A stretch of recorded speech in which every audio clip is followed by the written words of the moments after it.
దేవుని మందిరానికి రాకపోయినట్లయితే ఆయన శక్తిని కోల్పోవారుగా ఉంటాం. ఆయన సన్నిధిలోకి రాకపోయినట్లయితే you will miss all the power. ఆ శక్తి అంతా కూడా కోల్పోవనుగా ఉంటాం. ఏంటో పవర్? పరిశుద్ధాత్మ శక్తి. ఆయన పరిశుద్ధాత్మ శక్తిని కోల్పోవారుగా ఉంటాం. పాటలు పాడడం ద్వారా, వాక్యాలు చదవడం ద్వారా, కీర్తనలు చదవడం ద్వారా, వాక్యం వినడం ద్వారా ఆయన శక్తిని మనం పొందుకుంటాం. ఆమేన్, హల్లెలూయా. కాబట్టి ఆయన సన్నిధిలో ఉండమనేది చాలా ముఖ్యము. ఈ నూతన ఆదివారము 2024 సంవత్సరంలో మనం చేసుకోవాల్సిన తీర్మానము ఏమిటి అంటే, ప్రతి ఆదివారం కూడా ప్రభువా నేను నీ సన్నిధిలోనికి వస్తాను, ప్రతి ఆదివారము నీ సన్నిధిలో నేను ఉంటాను అని తీర్మానం మనం చేసుకొని ఆయన సన్నిధిలో ఉండువారుగా ఉండాలి. ఆయన శక్తిని పొందువారుగా ఉండాలి. దేవుని నామమునకు స్తోత్రం.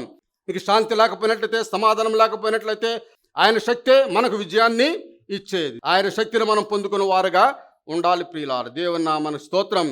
ఇప్పుడు ఆయన సన్నిధిలో గొప్ప శక్తి ఉన్నది.